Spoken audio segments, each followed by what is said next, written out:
দেখুন, যদি আপনার স্বামী কোনো অবৈধ সম্পর্কের মধ্যে জড়িয়ে পড়েছে, আপনি তাকে নিয়ে ভীষণভাবে নাজেহাল হয়ে যাচ্ছেন, সে কারো কোনো কথা শুনতে চাইছে না। এমন ক্ষেত্রে আপনি চাইছেন যেন সেই সম্পর্ক থেকে, সেই অবৈধ সম্পর্ক থেকে সে বেরিয়ে আসে। এমন ক্ষেত্রে আপনারা কি করবেন? দেখুন, লাল কিংশুক যে ফুল আছে, এই ফুল আপনারা ভালো করে জল দিয়ে গুলে বেটে নিন, ঘন করে বেটে নিন।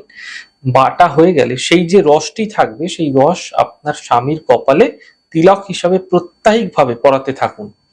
যদি কোনো অন্য নারীর সঙ্গে তার সম্পর্ক থাকে, অবৈধ সম্পর্কে সে জড়িয়ে পড়েছে, তাহলে তা ধীরে ধীরে ভেঙে যাবে।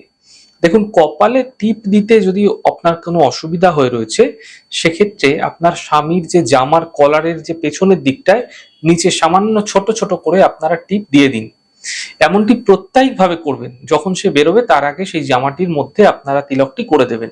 এই প্রক্রিয়াটি যে কোনো শুক্রবার দিন থেকে শুরু করে প্রতিনিয়ত লাগাতার বেশ কিছু সময়কাল ধরে করে যেতে হবে।